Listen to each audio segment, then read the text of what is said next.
इस कहानी की शुरुआत होती है भविष्य से, यानी कि सन 2084 से, जहां पर हमें भविष्य की एक बहुत ही एडवांस लैब को दिखाया जाता है। यहाँ पर एक नर्स आती है जिसका नाम एलिजाबेथ होता है। एलिजाबेथ का आज इस लैब में, इस रिसर्च सेंटर में पहला दिन है। वो एक डॉक्टर से मिलती है जो यहाँ के हेड हैं। वो एलिजाबेथ को पूरी लैब दिखाते हैं, साथ ही एक खास कमरे में ले जाते हैं जहाँ पर वो एक आदमी की स्कैनिंग बॉडी का स्केच उसे दिखाते हैं और बताते हैं कि इसे पिछले कई सालों से क्रायो प्रिजर्वेशन स्लीपिंग मोड में रखा गया है, यानी कि ऐसी अवस्था में जहां पर इंसान की बॉडी का टेम्परेचर बहुत ज्यादा कम कर दिया जाता है और उसे नींद में कई सालों तक जिंदा रखा जाता है। डॉक्टर एलिजाबेथ को बताते हैं कि अगले 24 घंटे में ये जागने वाला है और उसके बाद तुम्हें इसका ध्यान रखना होगा। कहानी यहाँ से फ्लैशबैक में जाती है, यानी कि सन 2015 में, जहाँ पर हमें मार्क जार्विस नाम के एक आदमी को दिखाया जाता है जो डॉक्टर के सामने बैठा होता है। डॉक्टर उसे बताता है कि तुम्हें 3rd स्टेज कैंसर है और अगले 1 साल में तुम्हारी मृत्यु हो जाएगी। मार्क को ये सुनकर बहुत बुरा लगता है, उसका दिल टूट जाता है और जब वो सड़क पर एक जगह उदास खड़ा होता है तभी उसकी गर्लफ्रेंड उसके पास आती है। वो उसे अपने गले से लगा लेती है। दरअसल उसे पता चल चुका होता है कि मार्क को एक घातक बीमारी है और 1 साल के अंदर वो मरने वाला है। वो मार्क को अपने पुराने दोस्तों के पास ले जाती है जहाँ सभी दोस्त मार्क को एंटरटेन करने की कोशिश करते हैं, लेकिन मार्क का दिल बहुत ज्यादा उदास है।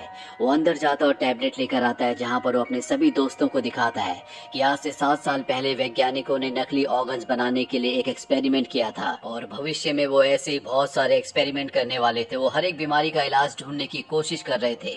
मार्क कहता है कि मैं अपनी सारी प्रॉपर्टी बेचकर क्रायो प्रिजर्वेशन में चला जाऊंगा ताकि आज से कई सालों बाद जब मैं भविष्य में उठूं तो इस दुनिया में हर एक बीमारी का इलाज हो और मेरा भी इलाज हो सके। पर उसकी गर्लफ्रेंड उसकी बातों से सहमत नहीं होती। वो कहती है कि तुम्हें अपने डॉक्टर से इलाज करवाना चाहिए, हो सकता है कि तुम ठीक हो जाओ।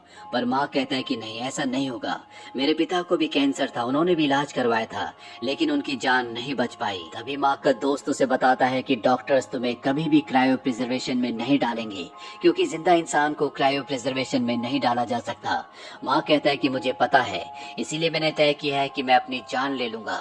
उसके बाद डॉक्टर्स को मुझे क्रायो प्रिजर्वेशन में डालना पड़ेगा। कहानी वापस एक बार फिर से प्रेजेंट में आती है जहां पर हमें डॉक्टर को दिखाया जाता है जो एक क्रायो प्रिजर्वेशन में रखी हुई बॉडी के सेल्स को रीजनरेट कर रहे होते हैं और ये बॉडी और किसी की नहीं बल्कि मार्क की होती है।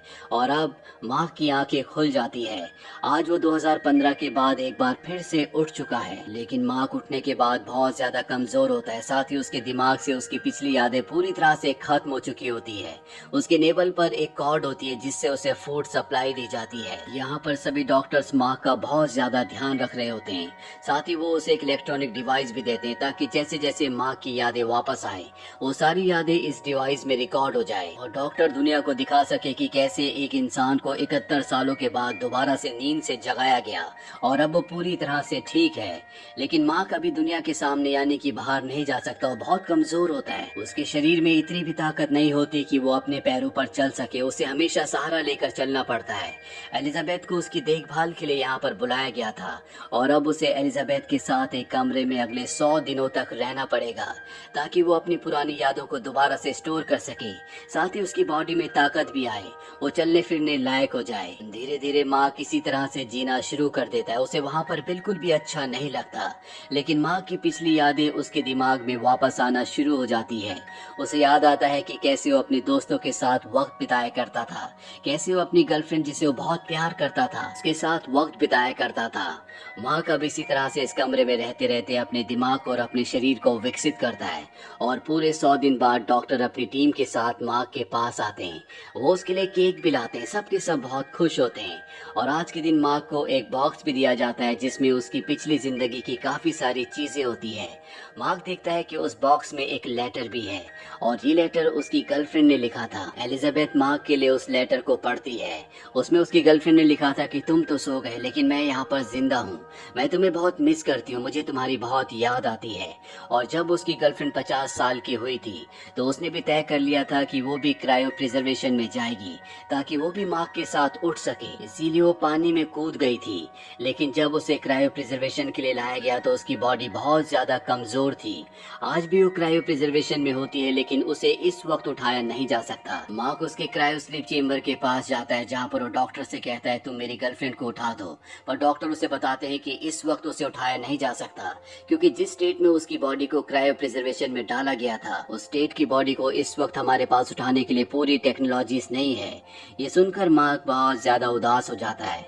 उसे अब एहसास होता है कि उसके क्रायो प्रिजर्वेशन में जाने के बाद उसकी गर्लफ्रेंड ने कितना मुश्किल वक्त देखा था, और ये सोच सोच कर उसके दिमाग में और भी ज्यादा सैडनेस आना शुरू हो जाती है। और उसके दिमाग के इस बदलते रवैये को देखकर डॉक्टर भी चिंतित हो जाते हैं।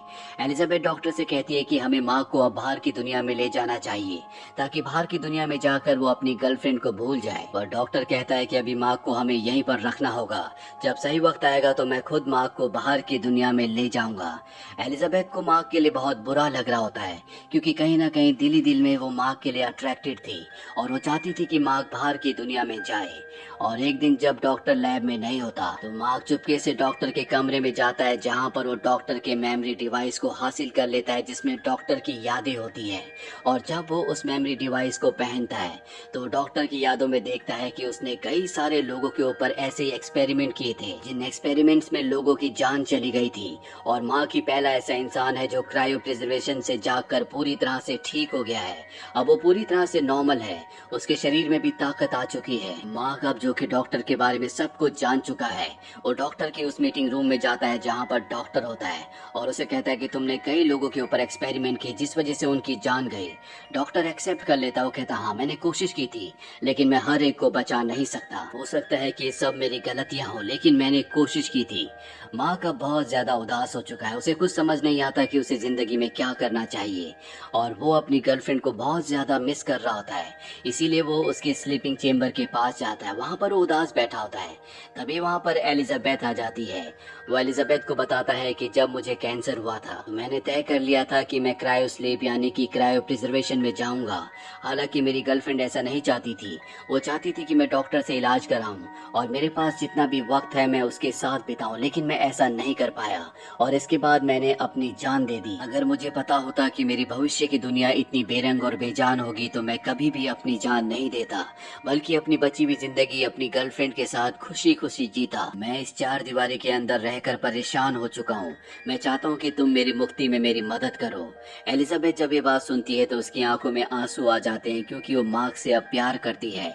वो मार्क की मदद नहीं करना चाहती, इसीलिए मार्क वहाँ से अपने कमरे में वापस आ जाता है। एलिजाबेथ उसके दर्द को समझती है, इसीलिए कुछ देर बाद वो उसके कमरे में जाती है और मार्क को अपने गले से लगा लेती है और उसके कान में उसे उस दवा का नाम बताती है जिसे पीकर उसे मुक्ति मिल सकती है, यानी कि वो अपनी जान दे सकता है। हालांकि मार्क अब पूरी तरह से ठीक है, उसके शरीर में किसी तरह की कोई भी बीमारी नहीं है, लेकिन अब उसे एहसास हो चुका है कि जिंदगी सिर्फ एक एनर्जी ट्रांसफॉर्मेशन है, यानी कि मरने के बाद आपकी एनर्जी किसी दूसरे शरीर में चली जाती है और हर एक शरीर का एक वक्त होता है। कोई भी इस दुनिया में अमर नहीं है, इसीलिए ईश्वर ने जिसे जितनी जिंदगी दी है उसे उस जिंदगी को खुशियों से जीना चाहिए। उसके साथ किसी तरह की कोई भी छेड़छाड़ नहीं करनी चाहिए जैसे कि मार्क ने की। और अब उसकी जिंदगी में दुख और उदासी के अलावा कुछ भी नहीं है। जब वो आज से कई साल पहले अपनी असली जिंदगी में था तो उसके दोस्त थे, उसकी गर्लफ्रेंड थी, उसके रिश्तेदार थे, और अब उसके आसपास उसका कोई भी अपना नहीं बचा। मार्क उस जगह जाता है जहाँ पर वो दवा होती है। उस दवा को लेकर वो उस चेम्बर के पास जाता है जिस चेम्बर के अंदर उसकी गर्लफ्रेंड है, जहाँ पर उसे अपनी पिछली जिंदगी याद आती है। सबसे पहले वो अपनी गर्लफ्रेंड के स्लीपिंग चेम्बर के पाइप्स को कट कर देता है ताकि उसे होश में आने के बाद उसके साथ किसी भी तरह के एक्सपेरिमेंट्स ना हो, जो सब उसने फेस किया है वो फेस ना करे। और इसके बाद वो दवा पी लेता है और वहीं पर बेहोश हो जाता है। पर मार्क मरा नहीं होता, डॉक्टर उसे बचा लेते हैं। मार्क की जब आंखें खुलती है तो उसके सामने बहुत सारे डॉक्टर्स होते हैं। डॉक्टर उसे कहता है कि तुम्हें हमने एक दूसरी जिंदगी दी है जैसा कि तुम चाहते थे। तुम्हारे शरीर में अब कोई भी बीमारी नहीं है, इसीलिए अभी तुम्हारा फर्ज है कि तुम इस नई जिंदगी को अच्छे से जियो। मार्क को भी ये समझ में आ जाता है और वो तय करता है कि वो अपनी इस बची हुई जिंदगी को अच्छे से जिएगा, जिंदगी के हर एक पल को एंजॉय करेगा जो उसने पिछली बार नहीं किया था, क्योंकि जिंदगी बेशकीमती है। जो भी पल आपकी जिंदगी में इस वक्त हैं वो जिंदगी में दोबारा वापस नहीं आएंगे। इसीलिए इंसानों को खुश रहना चाहिए, हंसी मजाक करना चाहिए, एक दूसरे का ध्यान रखना चाहिए और हमेशा दूसरों की मदद करनी चाहिए। तो ये थी पूरी कहानी फिल्म री अलाइव की। ये फिल्म ईयर 2016 में रिलीज हुई थी। IMDb पर इसकी रेटिंग है 5.9। उम्मीद करते हैं कि ये कहानी आपको पसंद आई होगी।